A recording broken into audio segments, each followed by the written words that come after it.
আসসালামু আলাইকুম।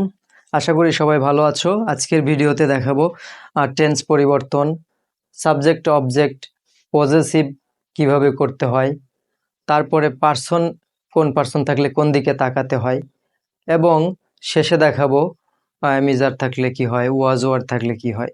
তো দেখতে থাকো। প্রথমে টেন্স পরিবর্তন। তো এখন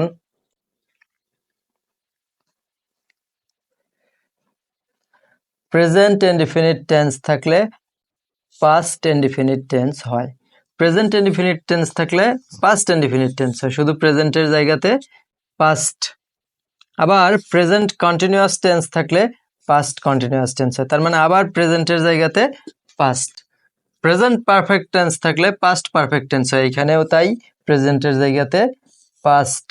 কিন্তু সবচাইতে ইম্পর্টেন্ট হলো পাস্ট ইনডিফিনিট টেন্স থাকলে পাস্ট পারফেক্ট টেন্স হয়। পাস্ট ইনডিফিনিট টেন্স থাকলে পাস্ট পারফেক্ট টেন্স হয়। প্রেজেন্ট পারফেক্ট টেন্স থাকলেও পাস্ট পারফেক্ট টেন্স হয়, আবার পাস্ট ইনডিফিনিট টেন্স থাকলেও পাস্ট পারফেক্ট টেন্স হয়। এই দুইটি হচ্ছে কনভার্ট করতে হয় পাস্ট পারফেক্ট টেন্সে। তো এখন এই টেন্স পরিবর্তন করতে হলে অবশ্যই তোমাকে টেন্স চিনতে হবে যে কোন টেন্সে আছে, তুমি কোন টেন্সে কনভার্ট করতে চাচ্ছ। এবার কথা বলবো পার্সন পরিবর্তন সম্পর্কে। আমরা পার্সন পরিবর্তন কিভাবে করব ন্যারেশনে। তো পার্সন পরিবর্তন হলো যে ফার্স্ট, সেকেন্ড, থার্ড পার্সন, তো এই তিনটাই। তো এই তিনটা পার্সন পরিবর্তনের ক্ষেত্রে ফার্স্ট পার্সন থাকলে রিপোর্টিং ভার্ব এর সাবজেক্ট দেখতে হয়। সেকেন্ড পার্সন থাকলে রিপোর্টিং ভার্বের অবজেক্ট দেখতে হয়, সেকেন্ড পার্সন যদি থাকে। সেকেন্ড পার্সন কি কি? You, your. আর ফার্স্ট পার্সন হচ্ছে I, me, my, we, our, এগুলো। আর থার্ড পার্সন থাকলে যা থাকে তাই হয়, অর্থাৎ আনচেঞ্জেবল। থার্ড পার্সনের কখনো কোনো পরিবর্তন হয় না। এবারে সবচেয়ে গুরুত্বপূর্ণ বিষয় যেটি, তা হলো সাবজেক্ট, অবজেক্ট অ্যান্ড পজেসিভ, এটা পরিবর্তন। সাবজেক্টে যদি আই থাকে, অবজেক্ট হবে মি, আর পজেসিভ হবে মাই। সাবজেক্টে যদি উই থাকে, অবজেক্ট হবে উই, আস, আর এখানে হবে আওয়ার। তারপরে যদি ইউ থাকে তাহলে হবে ইউ, আবার এখানে হবে ইয়োর। এখানে যদি হি থাকে তাহলে হবে হিম, আর এইখানে হবে হিজ। হি, হিম, হিজ। এখানে যদি শি থাকে তাহলে হবে হার, আর এখানে হবে হার। শি, হার, হার। যদি দে থাকে তাহলে হবে দেম, আর এইখানে হবে দেয়ার। এখন কথা হলো যে সাবজেক্ট অবজেক্ট বুঝবো কিভাবে। এটা হচ্ছে ভার্ব। ভার্ব যদি থাকে মিডিলে, ভার্বের আগে থাকে সাবজেক্ট, আর ভার্বের পরে থাকে অবজেক্ট। আর এখানে মিনিং এরও পরিবর্তন আছে, এটাতেও বোঝা যাবে। যেমন এখানেও ইউ আছে, এখানেও ইউ আছে, তাহলে কিভাবে বুঝবো যে এই ইউ কি সাবজেক্ট না এটা সাবজেক্ট। এটা বোঝার বুদ্ধি হলো,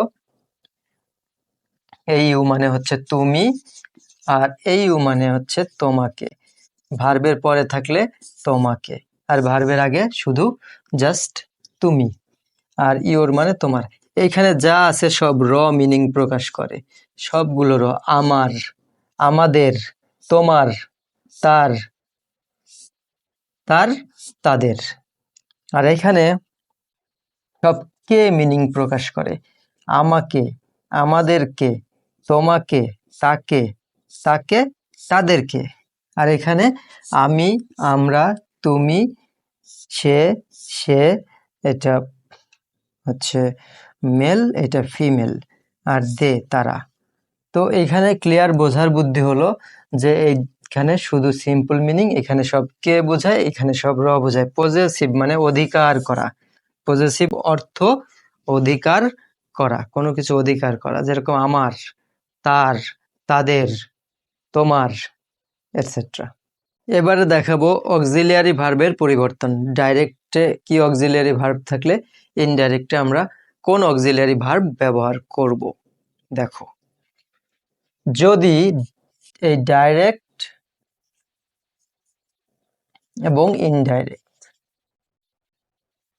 যদি আমরা দেখতে পাই ডাইরেক্ট ন্যারেশনে রয়েছে এম অথবা ইজ অথবা আর, তাহলে আমরা এটাকে করব ওয়াজ বা ওয়ার।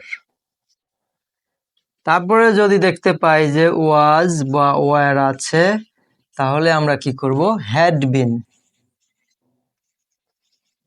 আমরা ওয়াজ বা ওয়ারের পরিবর্তে লিখব হ্যাড বিন। আর যদি দেখতে পাই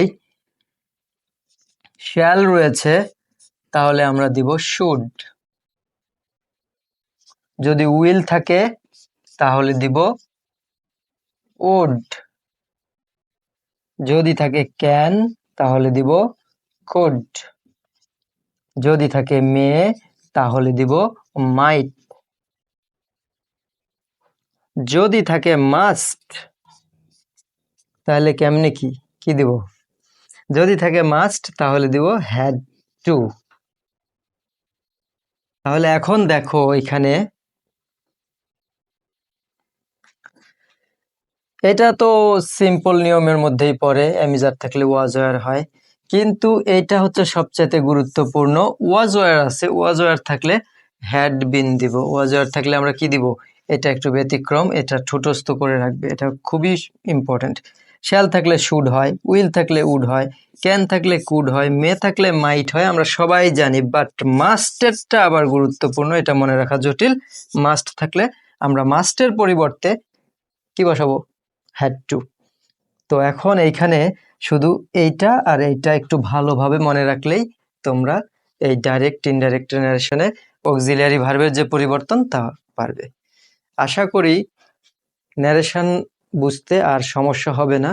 নেক্সট ভিডিওতে ন্যারেশন, প্যাসেজ ন্যারেশন কিভাবে করতে হয় A to Z দেখিয়ে দিব। সে পর্যন্ত ভালো থাকো, ধন্যবাদ।